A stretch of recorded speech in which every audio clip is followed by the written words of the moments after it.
Um, Good morning, everyone. Thank you so much, sir, for the lectures this morning. Thank you for pouring out yourself. My first question is speaking about mentor, how to identify your mentors for the various areas of your life. Then, secondly, briefly, can you please briefly explain to us how to deliberately draw from our mentors even without very close contact? Because you spoke about drawing from even from our mentors. Yes, and then the my last question is how long should we stay or endure with a mentor despite their flaws and their unwillingness to maybe like pour themselves to us? Okay, yeah. How do you identify mentors? Oh man, that question needs time to deal with. But it's simple. Um, like I said to the first gentleman, is to first determine, that first requirement: outgrow, outlive, hinder, desired. So once you define those parameters, then you can now begin to see people whose success or failures will propel you towards the desired. And I said that very carefully. Whose both success and their failures.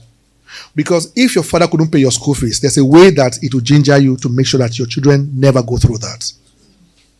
So both success and failures should propel you. Don't use failures to distract you. Don't hate your father because he couldn't be the best father you wanted. If he couldn't be your best father, can you now become the best father to your own children? Can you now propel your husband to become the best father to your children? You see what I'm saying now?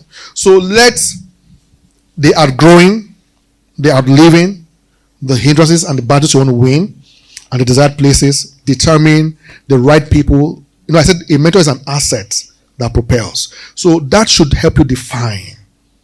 Like if I want to get workers for this hotel, I know what I want to achieve. So I'll now look for workers that suit the role. Right? So once you define those parameters from the beginning of the lecture, that will help you determine the kind of mentors that you need. Close or distant. How do you draw from them? One of the ways to draw from mentors is hunger,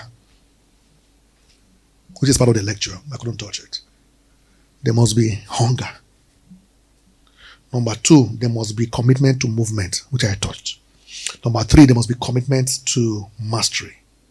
And one of the bowls or buckets with which you draw is observation.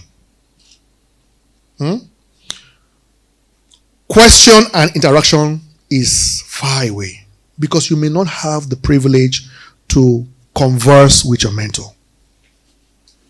But someone said to me one time, please, sir, I want to ask you this question. And he asked many questions. I say, have you gone to YouTube to watch my videos? Because if you really watch my videos, this is you're asking, you should not ask me.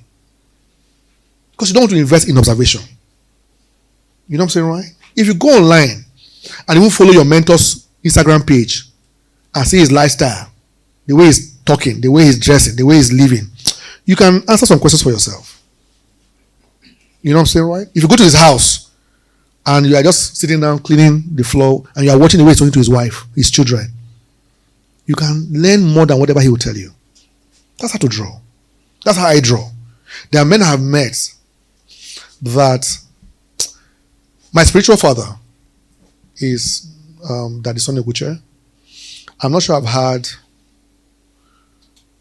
We meet every year, of course. He comes to the house. I go to Okbo and all that. But that we sit down, interact 2-3 hours. Not always. Very few times in a year. Once or twice. But he has shaped my life. Just by observation. The simplicity of his life, it weakens my body. I just become weak. You know what I'm saying, right? No. Even the way he sends me message is a lecture.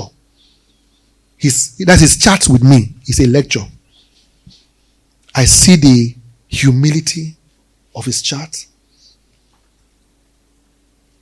If I want to be proud, it will be hard because my spiritual father is too humble.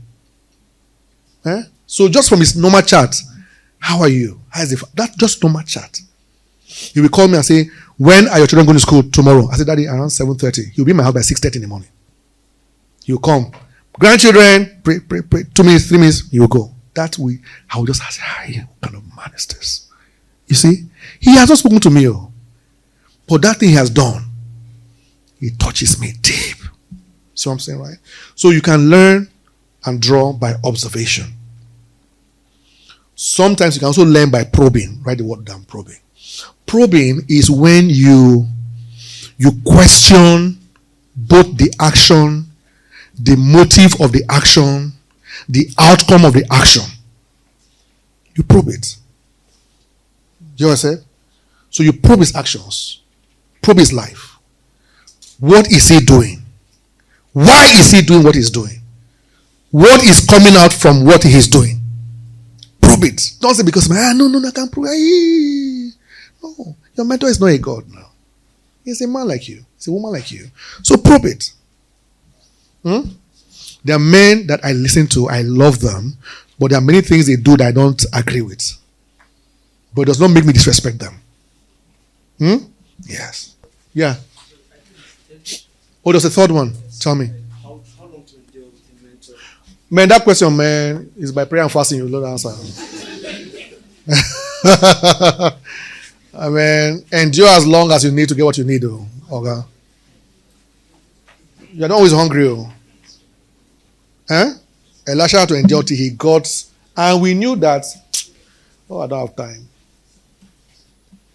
I don't have time. David, when he wanted to marry Saul's daughter. You know, Saul was on offered David his daughter. And David said, no, sir. Me, your servant. Care. No Yoruba. Me. I can't do. So we thought that David was humble. But we didn't know that he was actually saying what he was saying because he didn't have the money to pay the bride price. The way we now heard that Saul said that if you bring me the skin of the Philistines, you know, David's talent is to kill enemies. He said, oh, you want me to kill Philistines? I said, if I'll say this is now, I will marry your daughter. He said, how many do you want? He said, 100. So I'll give you 200. And he gave Saul 200 foreskin of the Philistines. So if you are hungry for something, just pay the price. However long it takes. Because you have to know what you desire. Stay there till you draw it out. And no, not every relationship is forever. Know when to walk away. The only one that we know is meant to be forever for a lifetime is marriage. Even the friends in your life now will be a distraction in the next 20 years. Some friends in your life now. You say, since Shadrach started making money, now he doesn't pick our calls again. Okay. You don't fit into the equation of this current season. It's not that I don't love you, I love you. But there are certain people that now fit into my new circle. Are you following me now? The people you trusted 10 years ago are not the same people you trust now. Am I correct? Yes. And in the next 10 years, that people, those number of people, or that list of people will change, may change. It may be the same. There are people in my life like Apostle Gideon Odoma and I have been friends from secondary school. Why? Yes. When I married my late wife, before she died, he was my best man. Till today, we are still best of friends. But he's one of few that have been in my life for like 30 years or 20 years. You know what I'm saying? So there are those few that will be in your life for a long time. Some of them may be in your life for 3 years. Move on. Don't force it. Don't allow them to guilt trip you. Now, what for you? When you're jobless, we're chatting every night now because you have one small job now. To even reply my message is a problem. Don't feel guilty. Just say sorry. Okay.